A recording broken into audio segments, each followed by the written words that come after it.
Evening, everybody, and how are we all doing? Today is Sunday, the 24th of November, 2024. It's time for our Sunday night live chat. And tonight we're going to be talking about what are your winter projects? What are you planning to do throughout the winter this year? For me, I think winter is a great time to do a lot of things, including infrastructure, pruning, just a whole host of things. So we're going to want to know from you what you're going to be doing yourself. Before we get into that, first, let's see if anybody is out there. We've got Turbo Stream saying good evening, Veg Podcasters. Good evening to you. Philly SBB is there saying hello, everyone. Good evening to you. Cillian Allotment Man is saying hello, everyone. Good evening to you.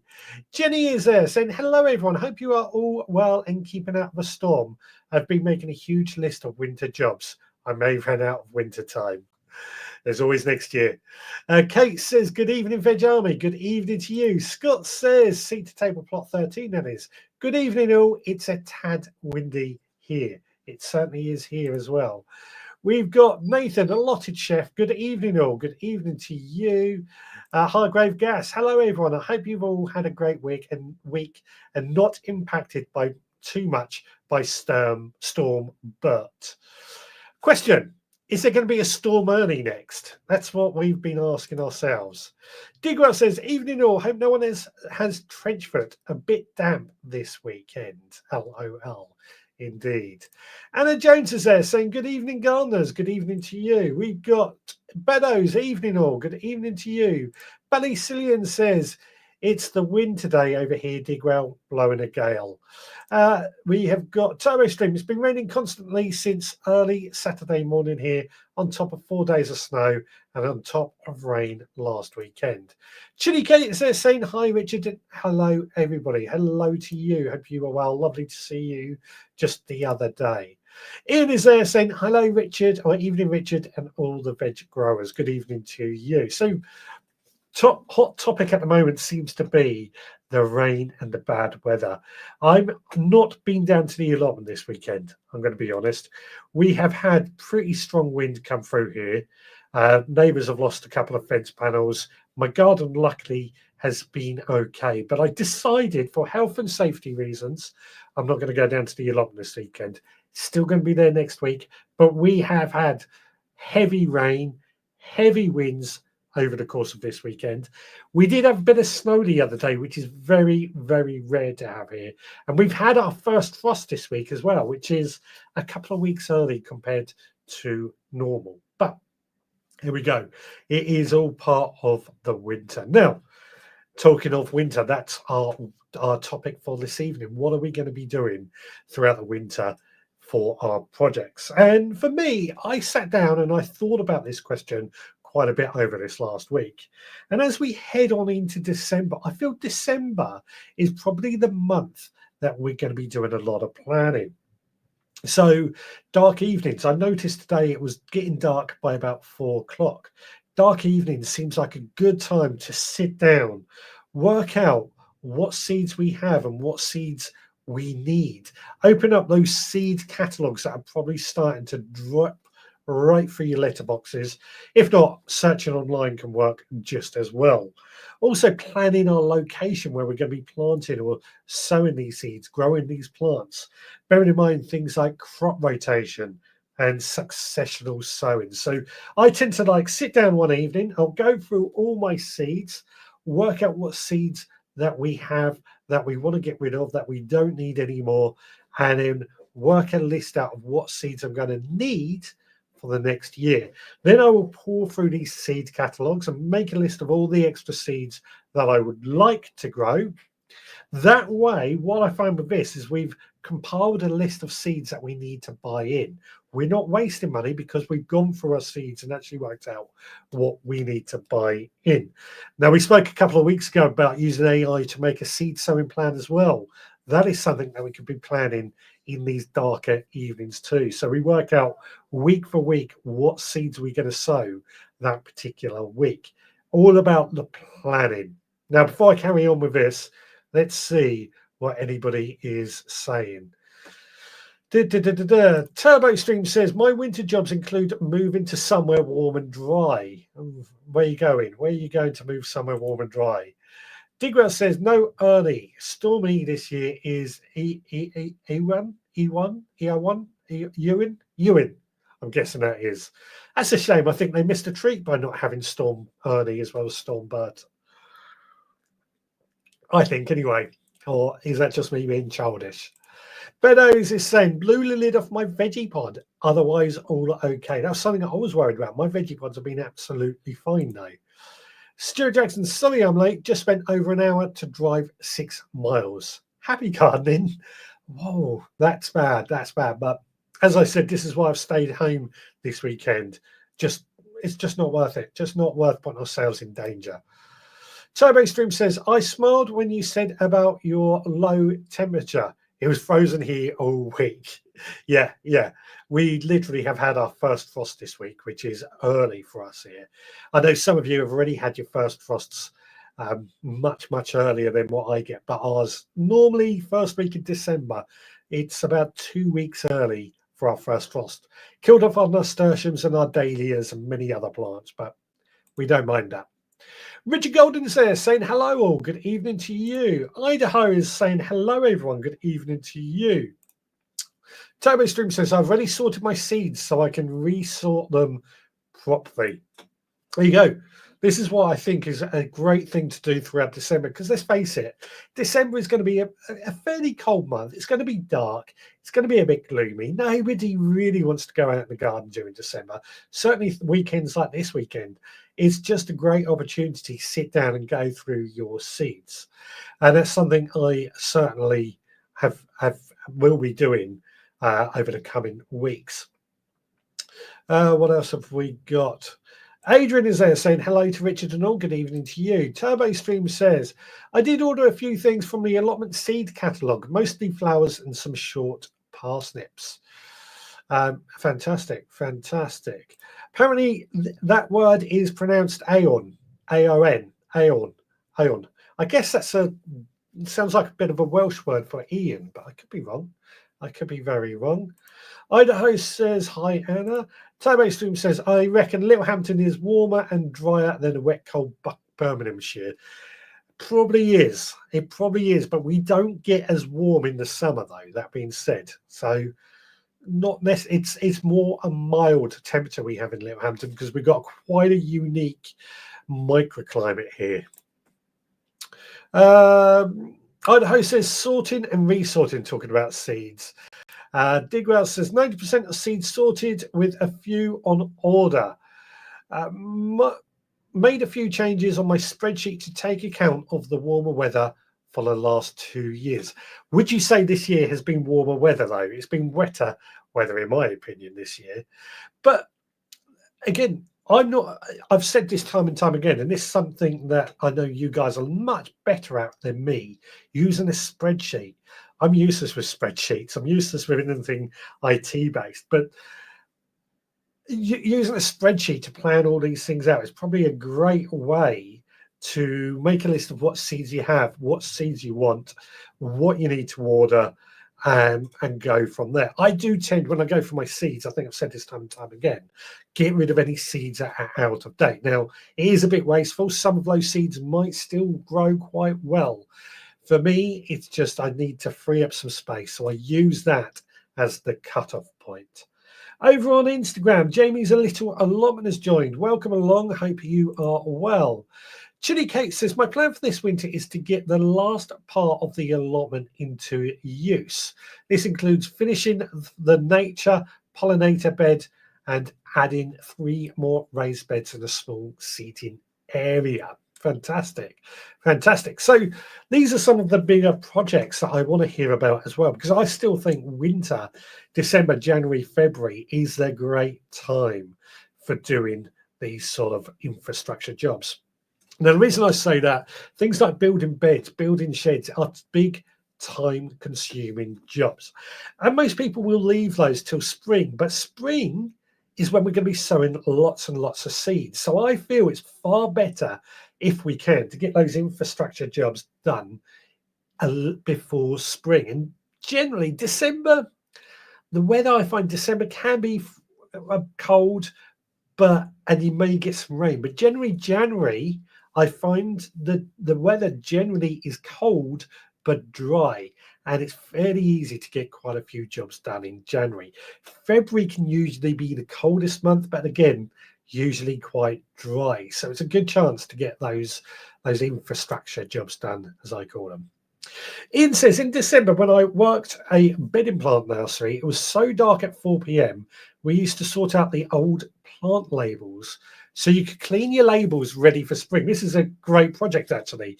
I tend to try and clean my labels. I reuse my little white plastic labels every single time until they literally fall apart. And all I do, I stick them in a sink in some warm water, and I take one of those magic sponges and just rub them all over with a magic sponge.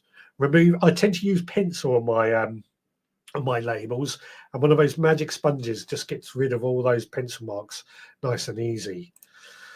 Turbo Stream says, I have a few jobs in the allotment to do, but it's now so wet. I want to move some slabs by the shed door, move the Dalek bins, and dig up some brambles. Good chance. Come back to putting slabs by the shed door is probably a good time to do it. Gives you a good footing when you go in and out of your shed. Turbo Streamer says, I have 3 gooseberry bushes to dig up and move/give away. Wait until they're dormant, no leaves on them, and see how it goes. Chili Kate says, as we were telling Richard on Friday, Chili and Phil and I went on a date night to plan the allotment and home garden this week.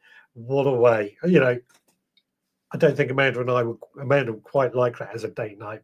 But, these cold, dark nights, you've got to grab the chance while you can and make the most of it. The good thing is the Chili's work as a unit when it comes to their gardening. So I hope I'm not wrong in saying that. Sometimes I know Kate does do more than Phil, as I understand it.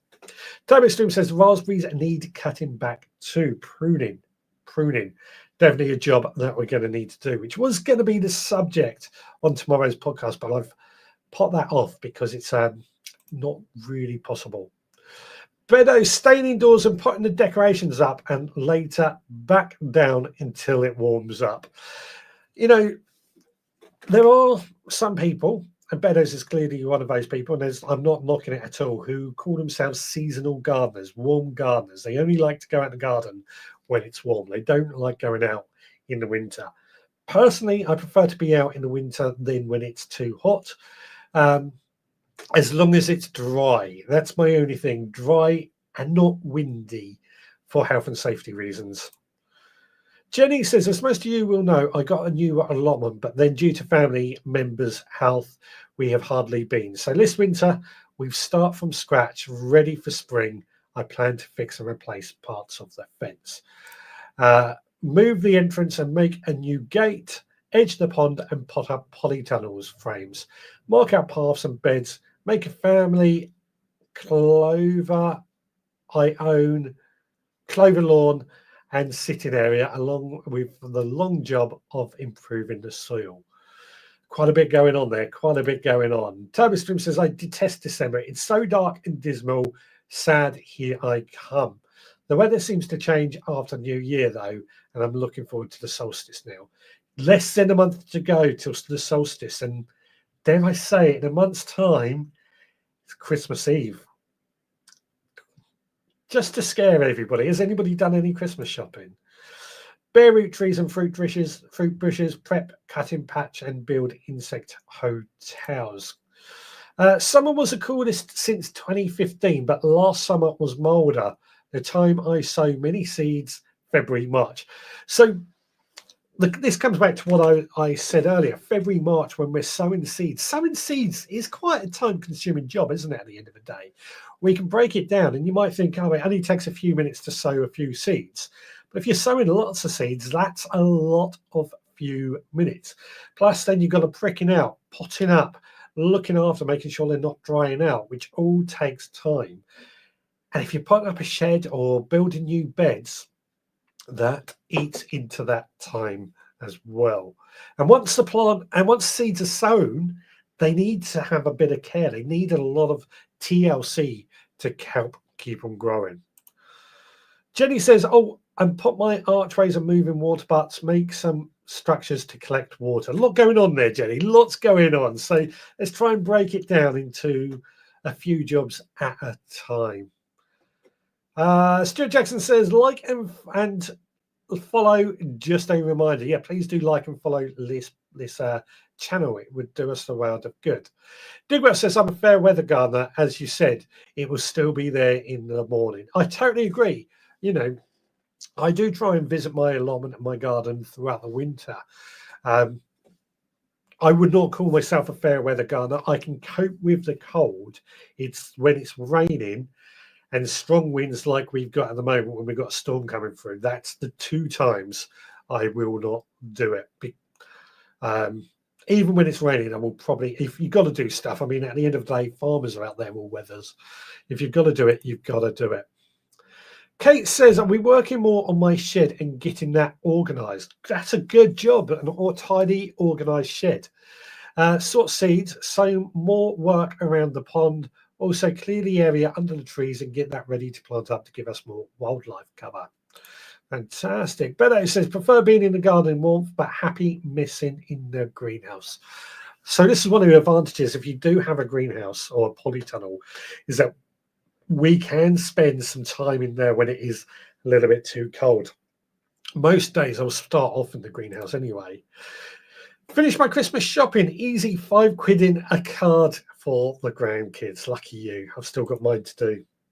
As I say, I might run out of winter. You do seem like you've got a lot going on, Jenny.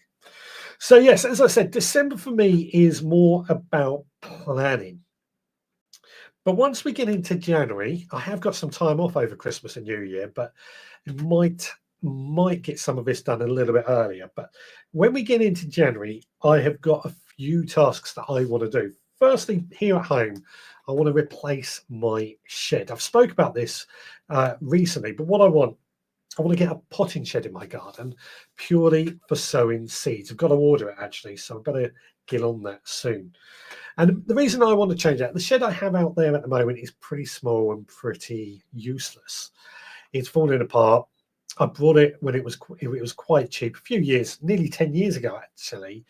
So I've got to the point that I want to get rid of it. But what I also want to do is have a shed insulated on the inside, really well done for seed sowing, purely seed sowing, so that I don't have greenhouses full of seeds. May even have a little heater in there just to keep it a little bit warmer. Maybe a diesel heater is what I'm thinking. But that's a big job that I have here at home. I want to build a new bed down on the allotment, as well as new compost bins. And one important job that I need to do is removal of some trees. One tree on the allotment, the elder tree that I tackled last week. I've got a video coming out later this week about that. And then a couple of trees here at home, another elder tree actually, which is to go, and another type of tree. I spoke about this recently, but that are some of the projects I really want to get out of the way throughout January. Digwell says 6 metal beds to build, 2 veg trucks to build, pond to dig, 40 to 50 bales to place and condition. Straw bale garden. Actually, I haven't made a note of that. Something I need to do next year as well. Scott says, I'm going to start planning sowing now and get a detailed plan in place. Every year I seem to get overwhelmed and fall behind on sowing. Now, actually, this is something I'm doing as well, making a plan for each week to sow certain seeds. That way I can incorporate successional sowing. So I'm sowing something like radish every week, lettuce every few weeks and things like that, and try and set a reminder. One of the things I have to say though, you do have to do a little bit of, you may make all the plans on the best will in the world, have these plans for each week. But at the same time, if it's too cold or the weather's not quite right to sow your seeds, you're better off holding back. And delaying it a week or two. You know, don't set your plans in stone just in case. Toby Stream says, I'm seriously thinking these wet winters we are getting that a plastic sheet might be needed after this weekend. I decided that trying to grow things over winter is not worth the effort anymore.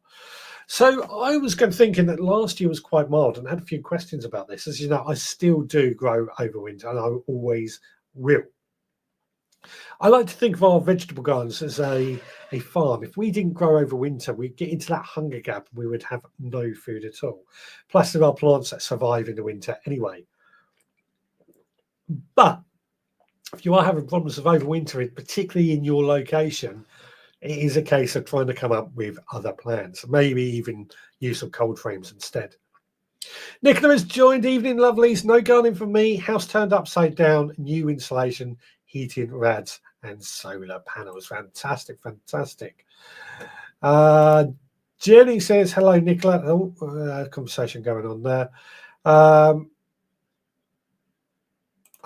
Jenny's also been reminded about the straw bales. Yeah, I've got reminded about that. I should really make a note about that to remember that. Turbo Stream says, I usually plan my plot when I actually plant things. The plan goes to plot. When I actually plant things, the plan goes to plot. That's one of the downsides of planning. When things come into action, when we do make these plans, they do sometimes go to plot. That's just something to bear in mind. Digwell says, is a diesel heater worth it now that you cannot get red diesel? I think I can still get red diesel actually, but reason I'm going for a diesel heater is that my wife would not like to see the increase in our electricity bill if I use electricity. I don't want to use paraffin in the shed. I feel much safer using a diesel heater, but two, I can also use that diesel heater in the camper van as well. So it's a two-way thing.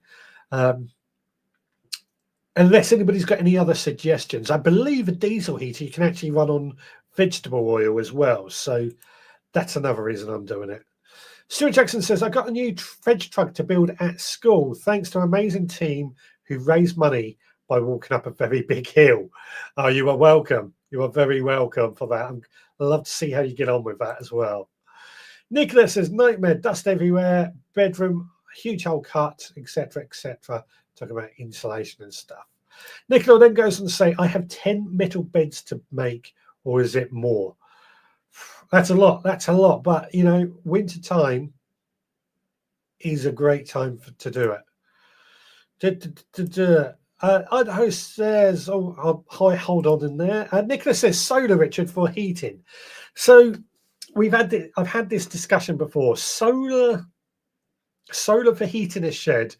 The solar panels would need to be so big and the batteries would need to be so big. This is simple science.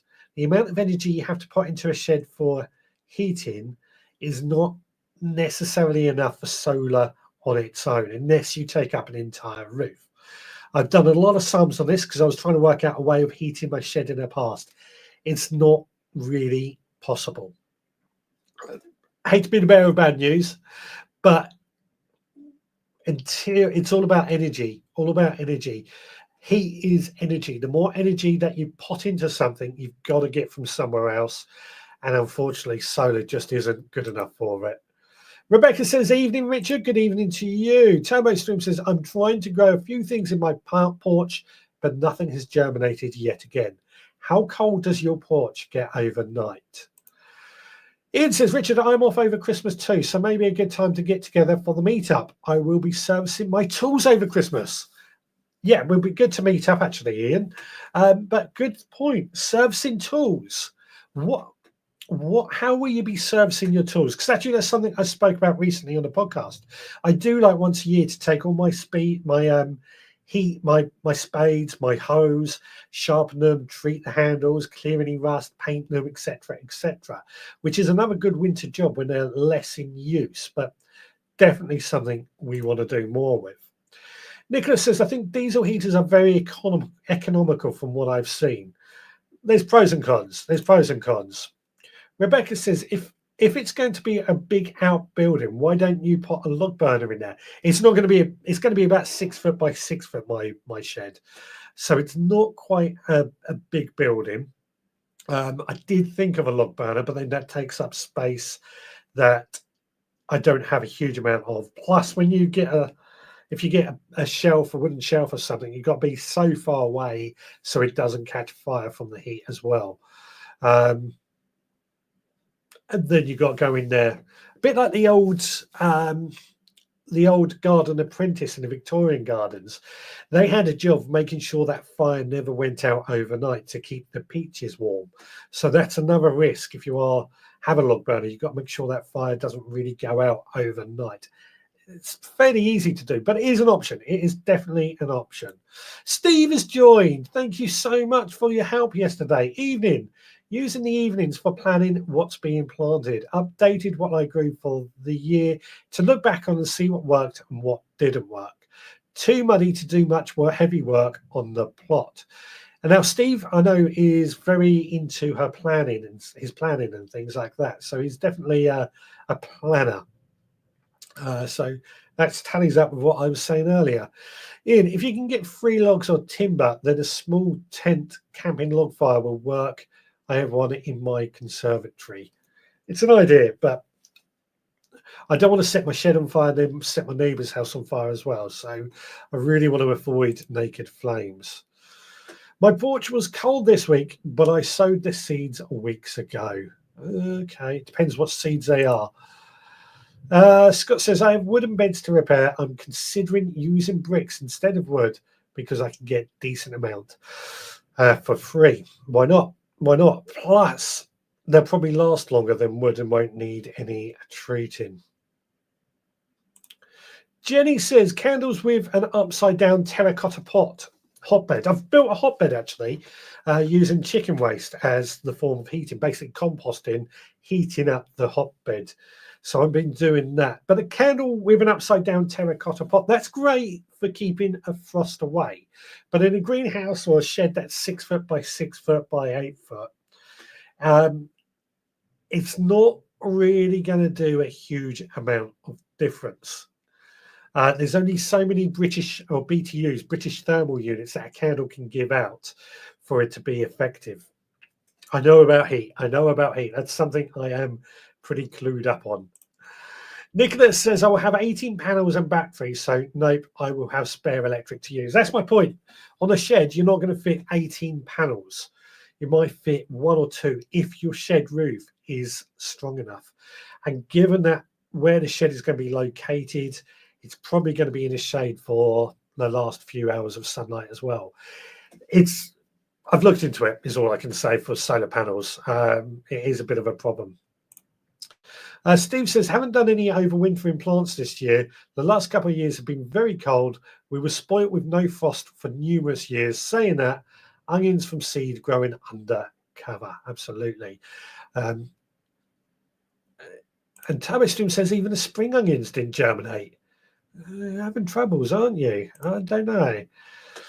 Ian, talking about the tools, servicing of the tools, says he's going to be sharpening all the tool blades and cleaning, plus new filters, plus new spark plugs and air filters, and clean them up on the lawnmowers, hedges and hedge cutters, grease and clean up.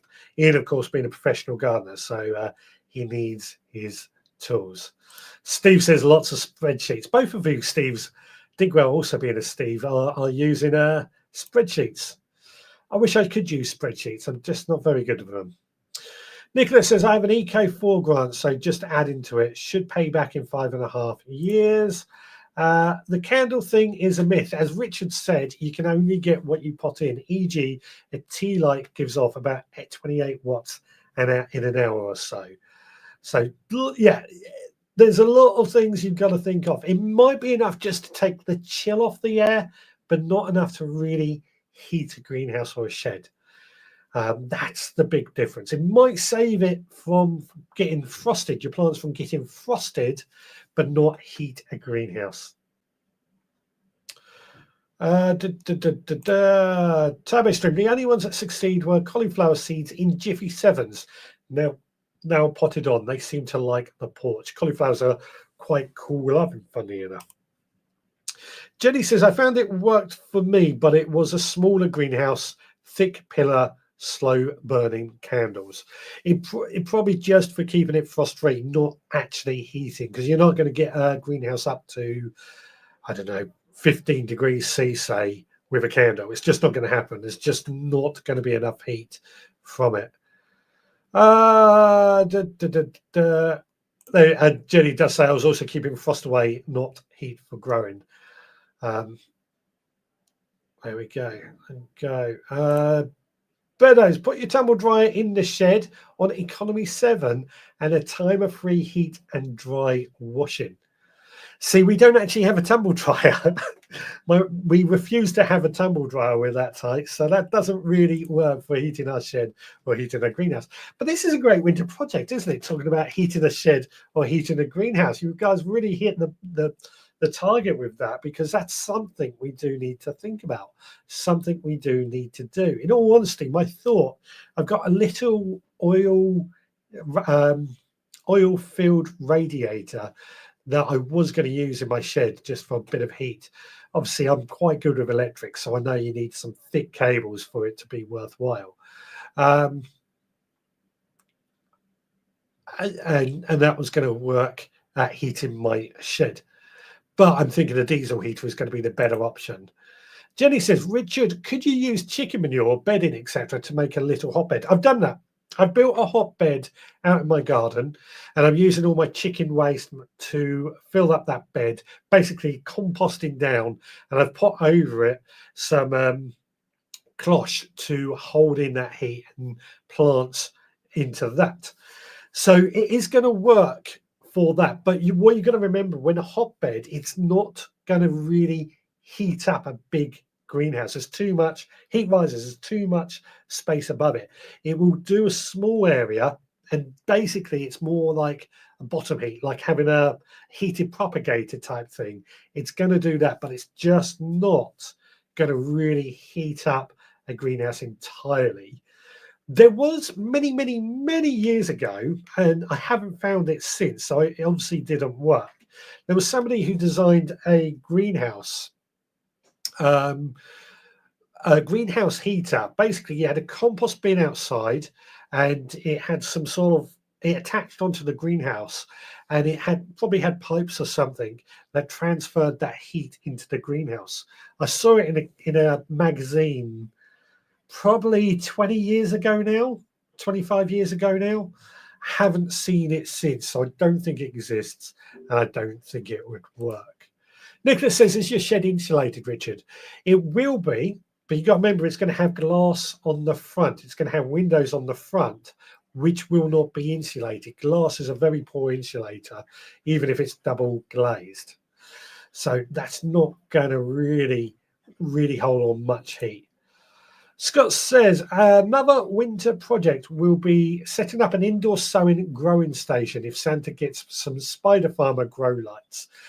That's a good winter project, actually. Again, this is why I want to get this shed, because in my kitchen, I do have a seed sowing station, which is great for this sort of sowing seeds, but it does annoy the wife, and it does take up quite a bit of a kitchen, especially when we really get into growing season, potting on, etc., etc. So I do have to think about things like that and take that into account. That's why I want to do it in a shed.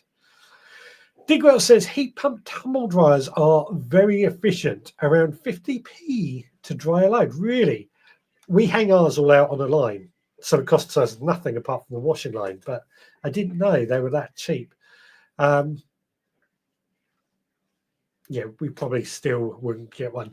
We're lucky, even in the winter, obviously, we've got some spare room that we can hang our clothes up as well. It's only me and Amanda, so we don't have a tumble dryer at all. You need to do the Victorian hot water system. That is a way, but it doesn't really work with compost unless you've got a really big compost heap, and I mean a really big compost heap. Rob says, good evening, folks. Sorry, I forgot it was a Sunday. How could you forget? Digwell, are heat pump tumble dryers a lot more to buy? I had a dehumidifier. Good question. Nicholas says, a log burner outside with a back boiler.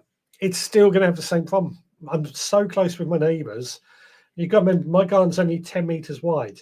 If we have problems with that, and it sets the shed on the fence on fire, it could potentially burn their house down as well. So it's not something I really want to do. Turbo Stream says, if you are growing seeds in a shed, then a heated mat or sand bed like Muddy Boots made. Yeah, that's all going to be incorporated as well. But I just want to have a bit of heat in there at the same time. Also, for when I go out there in the morning when it's cold. Digwell says, plenty of YouTube videos on how to transfer heat from a compost bin to the greenhouse. There is, but again, I come back to the fact it's not going to really heat a greenhouse in the same way, unless it's a big compost bin, in the same way a heater is going to do it. It will keep the chill off. My guess is anyway. But like I said, about 25 years ago, I was somebody who actually made it. It's been an idea of mine to try and test it out, actually. Although he now uses a diesel heater in his greenhouse. It's Muddy Boots using a diesel heater in his greenhouse as well. What have we got? What have we got? Do diesel heaters have harmful fumes? I've never used one. They can do. That's why you have an exhaust. So diesel heaters are used in ambulances and lorries to keep that warm. So if they had harmful fumes, that's why they're usually outside. That's another reason I want it, because it can go outside, and it just has a pump for the hot air. What's the word I'm looking for? Like a chimney for the hot air to go into the greenhouse. But the fumes from the engine are actually outside. That's why you have an exhaust on them, as opposed to the exhaust going into the shed or into the ambulance or into the lorry. So that's why you don't have a diesel heater inside the greenhouse, really. Some people do, I know, but they are designed to be outside and the heat just pumped into your greenhouse. Over on Instagram, the Messy Allotment Tier has joined. Welcome along. Lovely to see you. What have we got? So compost heap outside and a fan with piping, large heap and insulated around. Yeah, I mean, what I'm doing on the allotment, actually, hopefully the greenhouse is still there after this weekend. I haven't been down there. But what I'm doing is actually and I tried this before, putting a compost heap on the inside and seeing if that warms up and see how it goes. But it may work, it may not. What have we got? Jenny says, okay, thank you. And Digwell says, my Audi Q7 has a diesel heater as the engine does not give enough heat to warm up the inside of a car in really cold weather. Oh, I didn't know they had that. That's might be another reason to get a Q7. Amanda Z is going to pick up when she hears that. But yeah, diesel heater. They are designed to be outside and the heat just pumped in. That's why I think it's probably a better option. Over on Instagram, Julie Lockett, 1959, has joined. Just having a quick swig of coffee.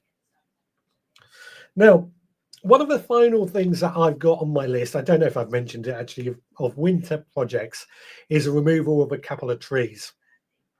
I've got an elder tree down on the allotment, which I cut really hard back last weekend, actually, and it means I can now start cutting it down much, much more. I've also got a couple of trees here at home that I want to remove that I'm not looking forward to removing those because I don't do heights. The elder tree actually here at home is going to come down easy. It's the tall one. I'm not sure what it is that's going to be a problem because it's right next to my neighbour's fence. It's right next to my greenhouse. And if it goes wrong, it could cause some damage. Not only that, I don't do heights. And it's too high to do from the ground. So I'm really struggling with that. But removing of those trees, plus all our winter pruning that we're going to want to do throughout the winter months as well. Apple trees, pear trees, any trees like that we're going to prune as well. What have we got? What have we got? Nothing coming in at the moment. So anybody else got any projects that they're going to be doing throughout the winter months on their allotment or their garden? I think I've tied it up quite well with my whole idea of planning being December, and in January, February, these big infrastructure jobs, pruning, removal of trees, building sheds, beds, and compost bins and things like that. Steve says, reminds me a winter project on less windy days will be chopping branches off of the overhanging trees. They swamp cover the plot otherwise in the summer. Yep, this is what I'm talking about. This is what we have to do. I've just really cut down a load of the elder tree on my allotment because I just need it gone. And when they're overshadowing people, it can be a problem as well. Kate says, oh, I also need to prune my fruit trees. Yeah, Kate, you are the guru when it comes to pruning, of course, because I believe you went on a pruning course, which was very, very interesting. Love pruning. Well, I wouldn't say I love it. It's one of those things that is scary but worth doing. We spoke about it last week, though, didn't we? Loads to do. New polytunnel skin. That's another winter job people do. I think last week, or was it the week before, saw Shipyard Gardener in Ballysillion getting a new skin for their green polytunnel. Guttering for collecting water for IBC tanks off the roof. Good task, good task. Scott says the teenagers responsible for the pond build have a couple of winter jobs they want to do. They want to build a fire pit and a log store. That sounds like a good job, actually. That sounds like a very good job to do. Fire pit and log store. So anybody else got any more winter projects that they're going to be doing? Stuart says, I have cleared one bed, which is going to be my new fruit bed. I will have to build a fruit cage to cover all the fruit. All I need is a couple of dry days when I am home. Wouldn't that be nice? A couple of dry days when we're at home, dry and less windy, actually. I'm going to emphasize less windy at the moment. Turbo Stream, not a huge list to do on the plot. Probably sit in the shed and on a dry day if the sun makes an appearance. Nothing wrong with that. Also, veg garden to retame and new bedsides as my current ones rotted through. Yeah. Actually, I've got a couple of beds that I need to replace the wood on because they've rotted through as well. That's a task we need to do. It is best to reskin the polytunnel later. I was thinking that actually, isn't it? Best to reskin it when it's warmer because it will expand in the sun and then shrink in the cold. But I've got no experience with polytunnels, so I can't answer that. I'm looking for very cheap, easy fencing and hoping to make a fun gate. Polyfront tunnel frames go up ready, but the covers till spring as not needed then, and I don't want to waste time. Yeah, we're all about not wasting time, especially at this time of year. Protecting the zippy covers when not using them. Top the beds with mushroom compost. Yep. Getting compost delivered is going to be a big thing to do this winter as well, actually, to make sure we get plenty of composting ready for the growing season. Digwa says, wind warning just ended here. Phew. Lucky you. I think we're still under it. I can still hear it, actually, blowing a gale. I've decided to fork the plot over this year as the no dig isn't working on my heavy soil. What you can do is what's called a broad fork, actually. If you want to stick with no dig, but you want to get air into the soil, a broad fork, and it's a type of fork. It's a much bigger fork, but you stick in the ground and you just prise the soil up, not making the soil dig it over effectively, but you're just breaking the soil so it allows air in. That might be a way if you want to stick with no dig, but you want to get air into your soil and nitrogen into your soil. That might be something to look at. Steve says, spreading over rotted down horse manure on empty beds and between existing plants, a job for a dry day. Yeah, definitely not a windy day. You don't want to be spreading manure on a windy day, do you? That's not a job we like. The Scottish guy that treads is over on Instagram. Welcome along. Hope you are well. Kate says, the workshop was brilliant in pruning. The thing I think I found most help was being brave with my pruning. I was scared of killing the trees. That's often the trouble I say about pruning. I did when I did it on the old allotment, huge difference. That's often a problem that I say people have when it comes to pruning. They're often scared of killing the tree or bush, but it's worth doing. Nicholas says, yeah, we'll do it in a summer, early spring. We've had a crazy windy day today, says Rob. Indeed, we have here too. Kate says, top tip for winter storage. Use the vacuum storage bags for netting covers. Save space and keeps them dry. I've never thought of that idea, but I like that. Like that a lot. Kate says that's a great idea. Digwell says polytunnel skin best put on an average temperature so it's not too stretched or saggy. Yeah, all good advice. A bloke, says Steve, advertised in the free ads paper years ago offering his pruning services and teaching. He took me through how to do it on my small apple tree. Was really good and learned a lot. I do think actually with pruning, a good class or a workshop to really teach you gives you much more confidence than reading a book or following somebody else who tells you. The Scottish guy that Tread says on Instagram, all well here as first year grower. I've almost no jobs for winter, but got my garlic in yesterday. Well, we've been saying that one of the big jobs to do over winter is planning for the next year, planning for the growing season. So that's something you might want to think about, planning, going for your seeds, planning what seeds you want, etc., etc. Turbo Stream says, I don't have a broad fork, but could do similar job with my normal fork. You could. The soil is probably compacted and sets hard in the summer. Could well be. Awesome tip that, Kate. I was looking for a solution. What tip was that? What did I miss? Oh, the storage. Yeah, I thought that was a good tip as well. Just use a normal fork twice. Turbo Stream says, I've got some thick bamboo canes, so I have an idea to make a removable fruit cage that can be reused.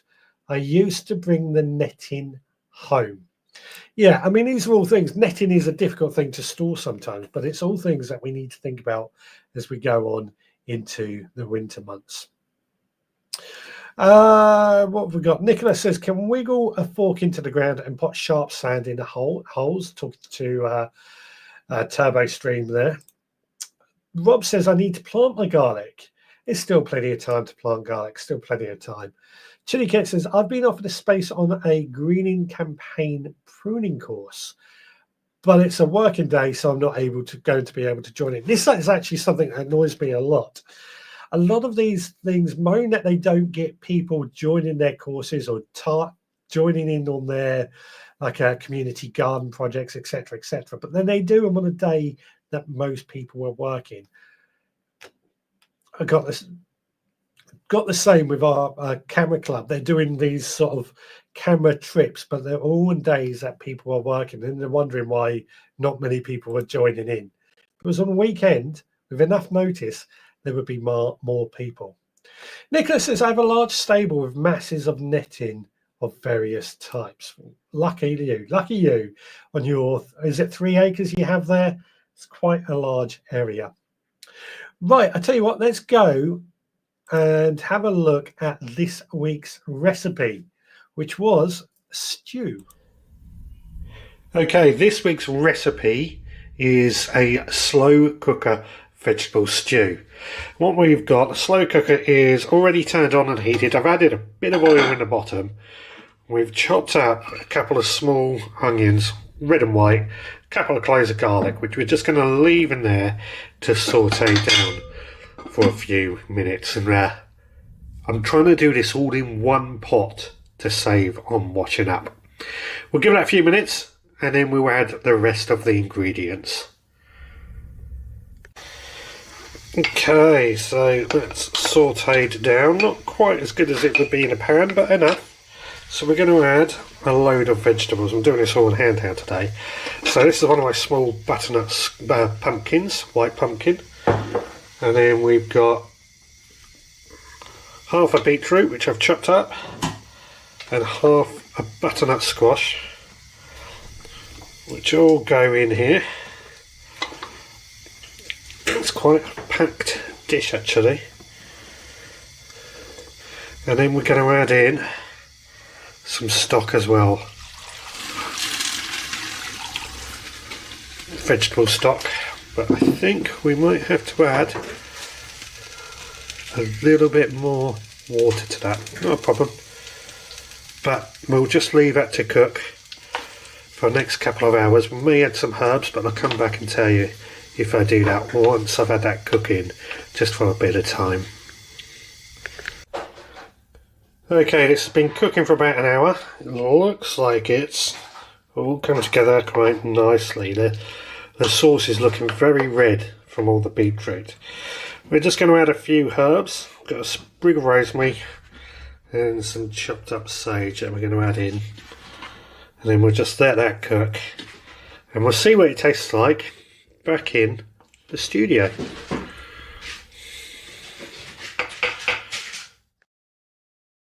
Here we go. So this is what it looks like. Let me move the spoon. So this is beetroot, pumpkin and butternut squash, bit of sage and rosemary, and good vegetable stock. Now, I've got to admit, I'm not a lover of stew, especially vegetable stew. So I'm going to see how this tastes. I could be wrong.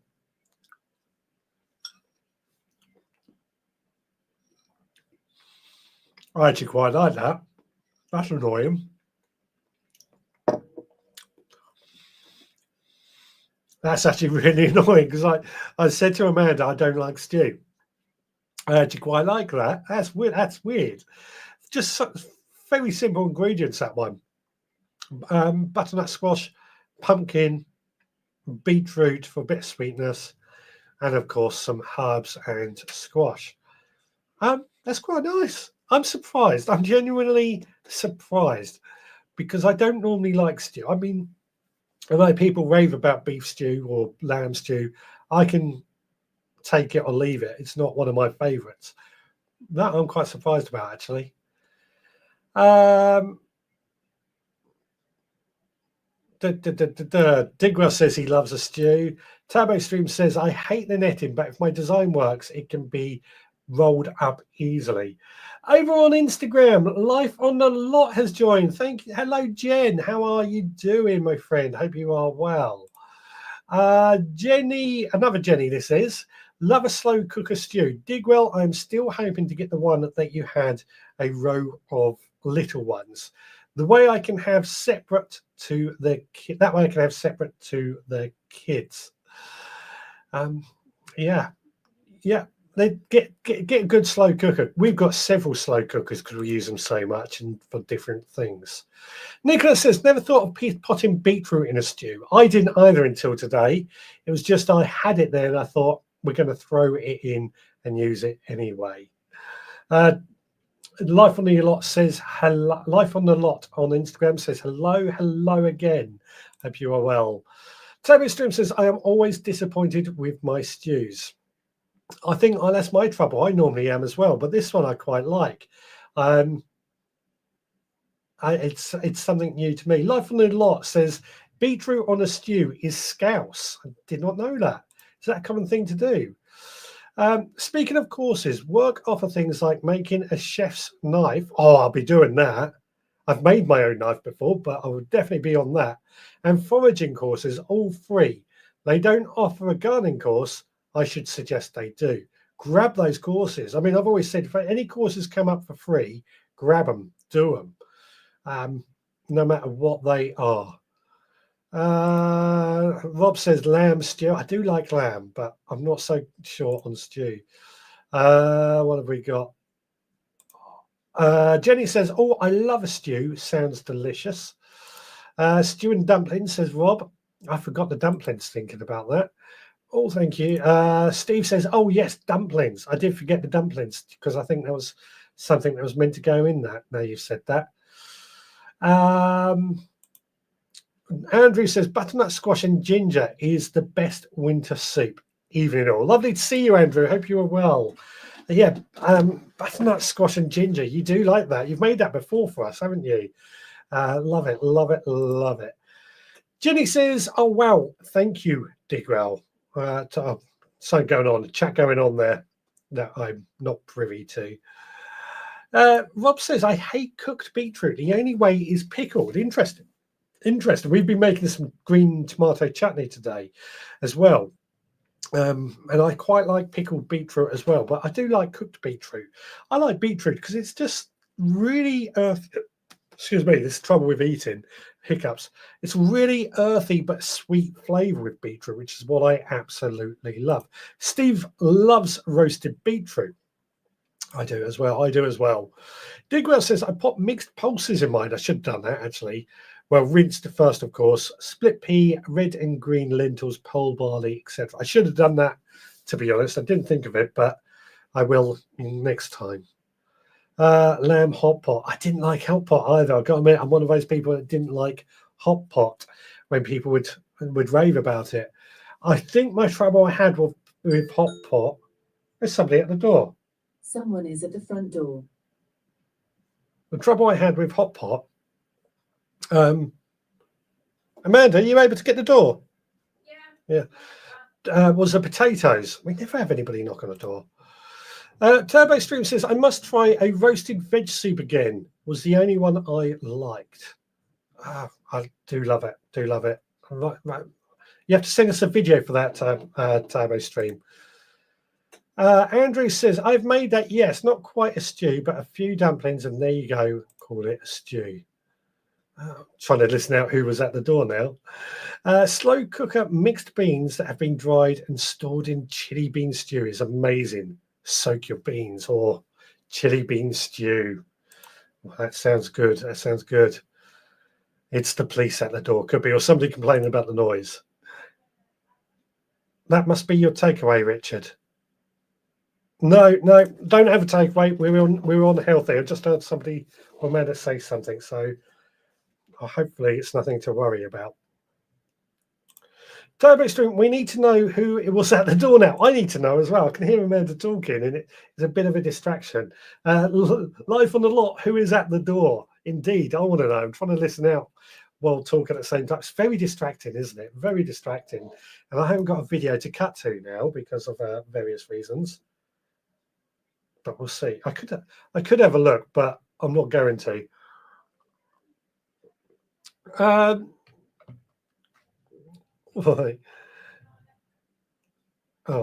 Digwell says, make a mushroom soup today. It's just to pee Richard off. I'm not going to have a mushroom soup. Can't stand it. She's just said I'll let him know. Everyone's saying you are dying to look as well. I am dying. Rob says Amazon. And who was it? Andrew says, damn, I think I might just go and get myself a slow cooker. Get a slow cooker. It's well worth it. Who was at the door, Amanda?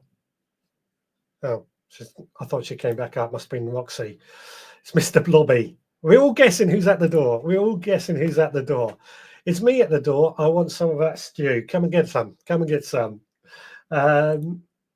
Rob says, I hate mushroom soup, but I do like mushrooms. I'm allergic to mushrooms. So no mushroom soup for me. Nothing containing mushrooms. Pop up photos and slip off. No, because I got to talk through the photos, haven't I? And Bedo says, have you locked Roxy out? No, she's with me. I don't know what's going on. I just heard somebody say, we'll let him know.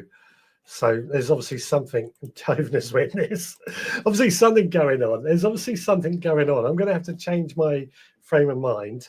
So I'll tell you what we'll do. We'll go to some of your photos that you guys have sent in this week, because it's always good to see what photos you have been taking. We've had a good collection. I've got to change this over onto this screen because I can't see what I'm doing. So Turbo Stream's allotment is covered in snow, as you can see in this photo. All the white. It looks good though. You're very lucky because we didn't get very much snow. We got a dusting of snow, which is very unusual here. But to get that much snow looks amazing. I really like this photo actually. Kate's garlic also under snow, and that again looks quite deep. But the garlic doesn't seem bothered by it, does it? It seems to be fighting it quite well. Ginny Kate, she had some feedback. I did a talk on Friday night and she got some feedback from this talk saying, great talk by Richard. I learned so many valuable tips for growing my own veggies. Feeling inspired to put them into practice. Thank you, Kate, for organising. I am, of course, available if you ever want me to do any talks. Digwell's shared some humour as well. We do like a bit of humour in our group. So the therapist is saying to the bloke, your wife says you never buy her flowers. Is that true? And the husband turns around and says, to be honest, I never knew she sold flowers. That's exactly what I would say to my wife. I never buy her flowers either. I'm bad at that. Jenny has got her elephant garlic in. I love elephant garlic. And you can see by the size of these cloves, they are pretty big, well worth growing. Now, Lawrence's carrots. Now, he put 2 photos up in our Facebook group for this. This is a good side, but he also showed a bad side. As you can see, these carrots look great. But the other photo, the carrots look a little bit dead and dying. So not great. Look out for that. But if you do have some photos you want to share with us, please do feel free to send them to us. You can email me, richard@theveggiegroundpodcast.co.uk, post in our Facebook group, of course, as well, or you can send them via social media. Jen Life on the Lot says, well done on your talk. Thank you. I fluffed so many things, but it happens, doesn't it, when you're doing a live thing? I fluffed so much on this. Turbo streamers like me, I don't like mushrooms either. I'm allergic to mushrooms, so it's not I don't like them, I'm allergic to them. Digwa says, and I did a slow cooker chili yesterday, having it on nachos after the show. Ooh, nachos, I fancy some nachos now. But I'm on a health kick, as you know. I'm trying to lose weight once again. What have we got? Who's at the door? The local vicar. You're late for church. I don't know. I don't know who was at the door. Because Amanda hasn't came back. Thumbs up, remember. Yeah, please do give us a thumbs up, a like, a follow, and subscribe. Shall I text her? Because we all want to know, because she hasn't came. Oh, text Amanda. Who was at the door? We all want to know. See what she says. We'll see what she comes back with. We absolutely need to know, Tabby Stream, we absolutely do need to know who was at the door. Indeed, indeed. Oh, it was next door, apparently.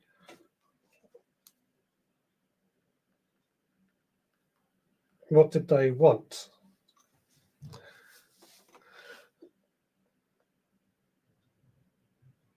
Jenny says, pop in and say hi, Amanda. Oh, they want my help tomorrow night. Okay. Nothing to worry about. What do they want my help with, though? What help with what? This is a Joyce, you know, she's only in next door. I can't come in. Why not? Oh, okay. Wait, you're off camera. With the fence panel. Oh, okay. Which one? No, Monica. Really? The fence panel's gone. Well, I don't think she came round. Okay, okay. So, sorry, you probably didn't hear Amanda on that, and I'll just fill you in on what she said with the text messages and answers and stuff. My neighbour's fence panel has came down. He's actually a professional gardener, so I'm quite surprised at that. Normally he does it on himself, but he's asked for my help tomorrow replacing a panel. Fine, fine. Oh, a bit of an anticlimax, really. Benno says, are you going to put together an outtakes video for Christmas, as I don't believe you do everything perfect first time? I pretty much do include everything as I do it, to be honest with you. And nothing is perfect. I would not say I do everything perfect first time. I do it. I pretty much show you when I do a video or podcast, everything I say is real. So we do have some outtakes, but it's normally on videos anyway, where I fluffed my lines or got the wrong word or something. So little things like that do go on. Digrat says, I watched Fungi, The Web of Life on the BBC the other day. Very good, but it was not factual enough. More of a wow show. Interesting. Kate says we're totally invested in this door mystery. So was I. It's very distracting, and I'm sort of a bit like, well, is that it? Is that it? I actually thought, because my neighbour, I thought they were going to come around and complain about the noise. He gets up about 5 o'clock in the morning, to be fair, and he's very hard working. I've a lot of respect for him because he's quite a young lad. He gets up 5 o'clock in the morning. He's out in runs his own company doing his professional gardening. I mean, he's in his probably late 20s now, but he's been doing it since we've lived here. It's always amazed me just how dedicated and hardworking he is. And I've always worried if I'm up late talking, I might disturb him. However, never had a complaint, but that is the mystery. That is the mystery. Liam says, any advice on rhubarb? I was thinking on it for next year. I've got quite a bit to say about rhubarb, actually. This came up in the talk on Friday night, funnily enough. We got into a bit of a discussion about rhubarb. Now, what do you want to know, guest Liam? What do you want to know about rhubarb? My advice would be to try and grow it from seed in January. I sow it from seed every year. Seed is cheap. There are varieties you can make a harvest in the first year, but you can buy a pack of seeds from Premier Seeds for a couple of quid, and you will get more rhubarb out of that than if you were to buy a crown. If you're to buy a crown from a garden centre or nursery, it'll probably cost you the same price, but you only get the one. Try growing it from seed. My advice. Very easy to grow from seed. Does need a well-prepared bed, a lot of organic matter. It does like full sun, but it can tolerate shade. Rhubarb is a broad-leafed plant. It's got big leaves, which tells you when a plant has big leaves, it normally means that it grows in somewhere shaded. It's got big leaves to try and catch as much sun as possible. It does much better in full sun, but will tolerate a bit of shade. Needs a lot of organic matter. Is a quite hungry plant, but it also does need a bit of water. We had somebody asking about it on Friday who had it said it struggled to grow. And I was pushing because rhubarb is usually incredibly hardy.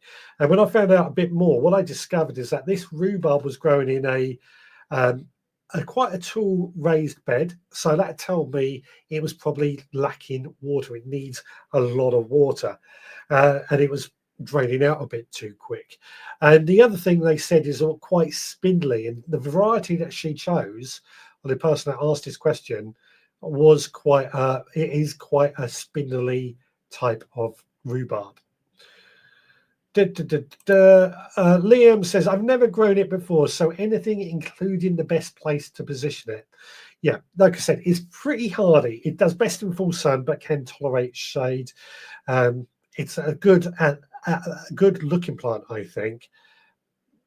It's really hard to kill, to the point my stepdad used to run over our rhubarb I had at my parents' house every week with a lawnmower, and it still grows to this day. Jenny says rhubarb is amazing, great near a pond as well for frog and newt protection, crop shelter, wildlife, and looks great. It really is. Rhubarb needs plenty of muck and compost, plenty of organic matter. Yeah, prepare the bed in advance. So plan where your bed is going to go. We're talking about winter projects. Perhaps if you're looking to make a rhubarb bed, plan where it's going to go. Start preparing it with plenty of compost now.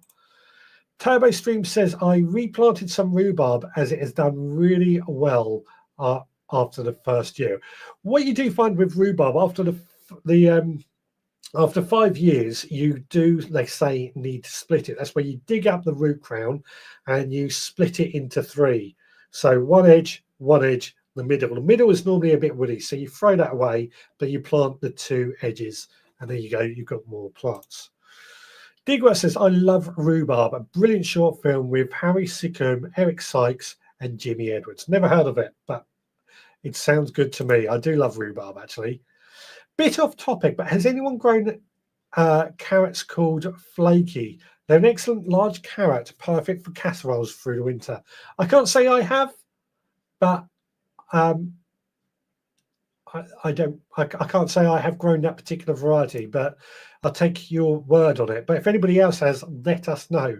Talking of carrots, actually, in December last year, I sowed a variety of carrots in my veggie pod. I can't remember what variety they were. Probably something like Amsterdam Forcing, I think it was.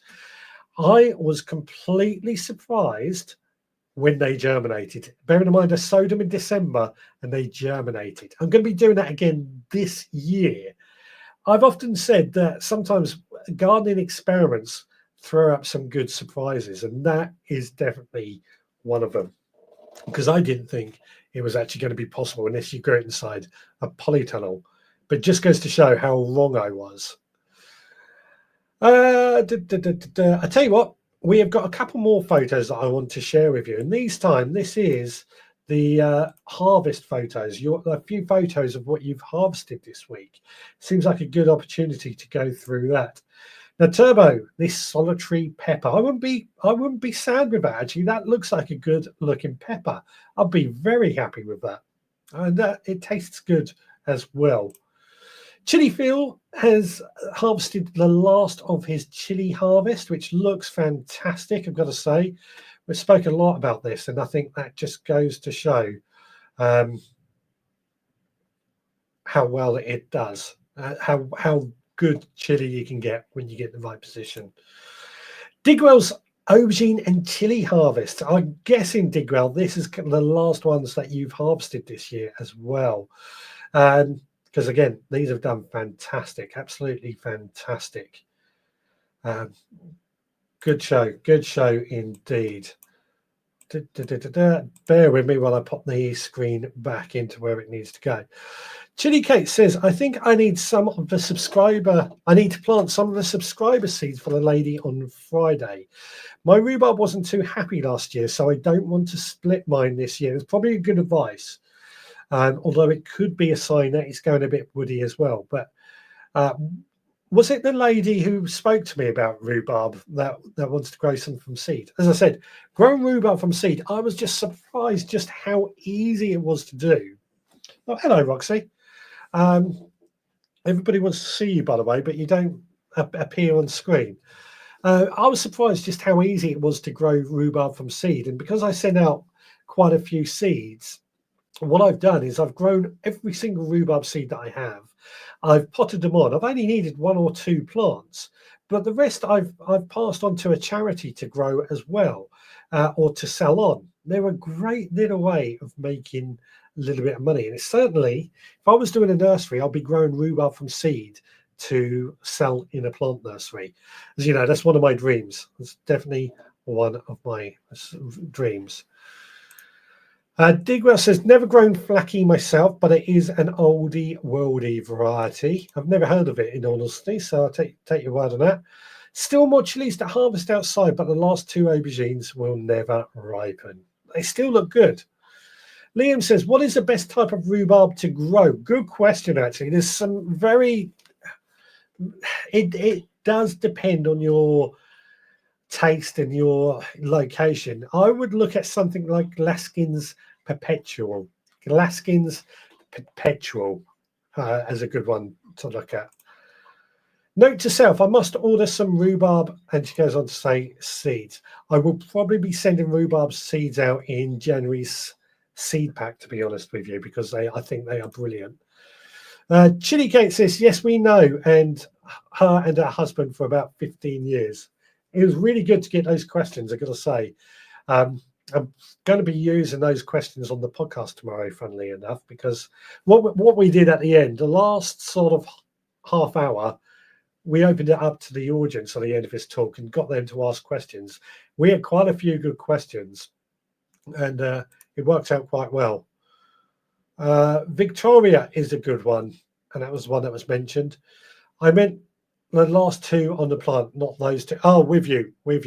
Last 2 aubergines on the plant, not the ones that he picked. With you. Sorry. Oh, great, says Jenny. Yeah, I find January to be a bit of a tricky month to find the right seeds for people to sow. But I found rhubarb, asparagus, and globe artichokes to be some good choices for January, in all honesty. So you can expect some of those in January's seed pack. Just going to have a swig of coffee. Right. One thing I forgot to mention, but you probably gathered it, this week's mission. Now, you set me the mission for building a bug trug, was it called? Or something like that. Bug snug, that was it. Bug snug. Because of the wind this weekend, I figured it would be much, much safer to not go down to the allotment. So apologies, that is mission failed. But what I will do is next week, I will do that mission.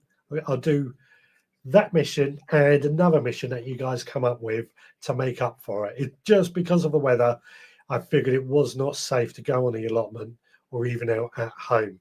Just not worth the risk. I love you guys, but I'm not prepared to put myself in hospital for that in the nicest possible way. But if you guys have got a mission for next week, also need a recipe that you would like me to cook next week as well, and a subject. We've still got quite a few minutes to go for tonight's show. If anybody's got any ideas, it would be good actually to get some videos from you guys as well, if you would be so kind. One other thing as well, the Sunday before Christmas, so that's 5 weeks from now, I guess. Is it 5 weeks? It's very, very soon. What I want from you, or what we're going to be doing, is our annual pub quiz. Our annual pub quiz. Now, we've got the questions already. So if anybody wants to do a video asking a question, please do send me an email or get in touch, and I will sort the question out for you. We've actually got the questions all figured out for this year, so we are quite well in advance. Bug snug and a wormery. So I know what a bug snug is, the wormery. What do you mean by that? Your maintenance guy is here to build a yard maintenance guy is here to build a gate. Gotta go. Thanks for the live stream and the chat. Have a good week. That completely confused me there, because I'm thinking to myself, crikey, they're brave being out in this weather and at this time of night. And then I realized Idaho, of course, in America, different time zone completely. It must be, I don't know what the time is in Idaho, but must be a decent hour to be out there for maintenance, etc. etc. But yeah, take care, Idaho. Lovely to see you. Oh, lots of things going on, lots of signs and stuff going on. So any ideas of what was I going to talk about? I had an idea of a subject we could talk about next week, and it's kind of Christmas related, I'm sorry to say, but I was wondering what sort of, I did a podcast about this last week, so it's what sort of quiz, what sort of gardening presents would you be hoping for under the tree this year? Just sort of get your partners to watch this if they're thinking of ideas or trying to find ideas for Christmas presents. Over on Instagram, Plot52 has joined. Welcome along. Lovely to see you. Scott says, will the quiz be on the 22nd? Yes, it will be, the Sunday before Christmas. So that is 23rd, 24th, 20. Yeah, that must be the 22nd. I'm looking forward to it because we always enjoy the pub quiz. Turbo Stream, I make one pot sausage veg bake. I've got a recipe for that actually. I pop mixed veggies around a sausage and then at the last minute chuck on a bit of gravy in the oven. So easy to make. Is that your suggestion? Is that your suggestion for a recipe for next week? Just gone midday in Idaho. That explains a lot. Even so, on a Sunday, that's quite surprising. But good show. Good show. Clearly a strong work ethic there. Jenny says, to collect the compost juice and the worm castings, I call it a wormery, but they have other names, I think. I've got, what, you want me to show how I collect worm castings and juice from my wormery? Is that what you're saying? Because that's how I do it. Oh, or do you want me to make a wormery? Sorry. So easy to make for next week's show recipe. Sausage bake. Sausage bake is an idea. Gardening presents would be great topic for next week. Excellent. Will you have sport questions? I don't think so. I haven't actually gone through the questions. They're all going to be gardening related. This week's mission is to shave the beard. Don't tell her that. Honestly, I'm keeping the beard. I'm not shaving it off because it annoys the mother-in-law. It's staying. And I'm getting it longer and longer. I've tidied it up, though. But it's getting longer and longer. Do you guys remember ZZ Top? I want a beard like that. Jenny says, Richard, I have some great idea photos ready to post. I found some great ideas in the shop the other day. Fantastic. Please do. Post them or send them to me. And we'll go from there. Not unless it's a gardening workout. Yes, please go through the setup. Talking about the wormery. Okay, I'll go through my wormery setup. I've got two that I'll show you. LOL. Yeah, I've got two wormeries that I can show you how I deal with that and what I do with that. Jenny, please do take notes of these to send to me again because that's very, very useful because I will forget. So it's going to be, I've forgotten already. Keep the beard, says Andrew. I'm keeping it. I'm not going to get rid of it because it annoys the mother-in-law. Sorry. Getting longer and grayer. You need just for men. I like the grey. It makes me look distinguished. Although even here up here is going grey. And Andrew says, the only member of ZZ Top without a beard was called Beard. Yeah, I did know that. Frank Beard, his name was. It's one of the ironies, I think that was called.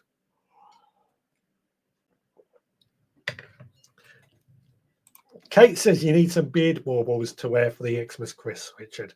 You know what? I will do that. I will do that for you guys. I am the Grinch, of course. I cannot stand Christmas, but I will get some beard baubles for Christmas, for the Christmas quiz, just for you guys. Digger says, I gave up with grey. I'm flesh now. I don't mind it. I don't mind the grey. I think it kind of looks cool. I mean, I'm getting grey here as well. It is what it is. It is what it is. Jenny says, bug snug and wormery run through. Yep. Christmas presents and Turbo Streams sausage bake for next week. That was quite an easy one, wasn't it? That was quite easy to sort out this week. Okay. So for the last 5 minutes, what can we do? What can we do for the last 5 minutes? Anybody got any final winter projects that they would like to share? I know, I don't know if Rebecca's still there. Rebecca, on her allotment, I'm guessing you're going to be doing a lot on your allotment over the winter. Is that when you're going to be, is that one of your big projects that you're going to be doing, Rebecca? As an idea, what's your plan? Sausage and veg bake, is that the recipe? Sorry, I missed that bit. Yes, that was it. Sausage and veg bake, I think he called it. A nice simple recipe that I'm going to give it a try. Roxy's down there now. I know I keep getting asked for Roxy cam. Just doesn't work. She doesn't come on camera very easily. I need like a camera I can move around for her. Yeah, so any projects that we haven't mentioned that you want to do? Rebecca, I knew that would get you talking. I've got a list as long as my arm. We're making a shed, building raised beds, planning the whole plot out. I'm really looking forward, Rebecca, to actually seeing how your allotment progresses, because I remember when you've sent a video of your garden in the past, it looked absolutely amazing. So I'm looking forward to seeing that. I've just remembered a question I was going to ask everybody, actually. Roxy needs a GoPro. It's the wires more than anything that's the problem. But I did have a question. What, as we're looking into 2025, any shows that anybody is going to be going to? I'm thinking of trying to arrange some meetups And I think we've mentioned this in the past, in particular with we were thinking about having a meetup in a field and having a bit of a get together. But I'm thinking perhaps we could do some meetups at some gardens every couple of months, or some shows. So any shows that anybody's going to be going to, I'm going to be going to Bewley, Gardener's World Bewley, Gardener's World at Birmingham, press event if anybody's going to press event. But any others that people were going to be going to that I thought we might try and get a bit of a meetup for that as a good chance just to get together. Rob says he's going to Malvern, spring or autumn. Nicola says my pond still needs doing, but frogs got in the way in spring. Jenny says Gunners World Live, Gunners World Live, Gunners World Live, Gunners World Live, Gunners World Live, Gunners World Live, Gunners World Live. Yeah, going to Gunners World Live. Got to work out which day just yet. You have the sausage tray bake recipe I did. We do. That is one option. Was it, I can't remember off the top of my head. Was it similar to what Turbo Stream said? Autumn, Malvern Autumn. Scott says, I want to do the garden show in Harrogate. Forgot what it's called. Harrogate Garden Plant and Produce Show, saying, isn't it? Harrogate Garden Show, something like that. You're welcome to my place. Plenty of fields, static and spare bedrooms, 6 beds. Yeah, that's another option, but we've got to try and make it so everybody can come to these things. That's the trouble, because we're all spread out. It'd be good to do a meetup where everybody can come. Meet at Barnsdale, great gardens, large veg garden, great coffee and nice cake, nice and central with good transport links. That's what I'm thinking of as well. Rob says, sorry about the spelling. Don't worry, we do not tell anybody off for spelling. I cannot stand when people do that. You make spelling mistakes. Sounds similar. Harrogate is now at Newby Hall. Yes, Newby Hall. I've got a contact at Newby Hall, actually. Turbo Stream says, my tray bake uses any veg that can be roasted, as I really hate cooking. So makes easy recipes that are all easy. But no glaze, but not with gravy, a sticky honey and mustard glaze instead. I tell you what, should we do both? We'll do both. We'll make 2. We'll do that. And then you can visit my plot, bring a spade.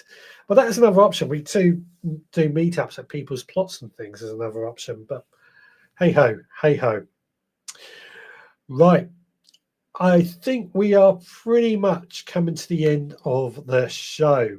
Hopefully, that's given us a few ideas. But if anybody does want to do a meetup next year, let us know whereabouts you are, whereabouts you would like to do a meetup, and we'll see what we can do and try and get everybody to meet up at various locations. I suspect the garden shows are probably going to be the easy. I'm not going to recommend we meet at Chelsea, though, because that will cost a fortune. But I think some of the garden shows might be a good one to meet up as well at, depending on what you all think. Rob says, I'm waiting for my takeaway to be delivered. I'm starving. And Nicholas says, free accommodation if you want to stay, 10 beds in total. That's something we can think about if we want to go to Cornwall for this meetup. Now, just pipped in at the end, Bearded Growers have joined over on Instagram, but we're going to start packing up now. I'm sorry, guys. Lovely to see you. We'll have to catch up again very, very soon. Hope you've enjoyed it this evening. It's been good having a laugh, having a chat with you as always. Got a few things to think about, but next week, I want you to think about what garden gifts you want to find. Oi, says Bearded Growers. What gifts you want to find under your Christmas tree this year. But added to that, get your partners to watch so that they can see what you're actually asking for. Drop those little hints. Right, guys, you take care. I'll speak to you again. Oh, I haven't set myself up to get out of it, have I? I will speak to you all again next Sunday at 6. And on the podcast tomorrow, you'll hear part of the talk that I did yesterday as well. Right, guys, take care. See you next time.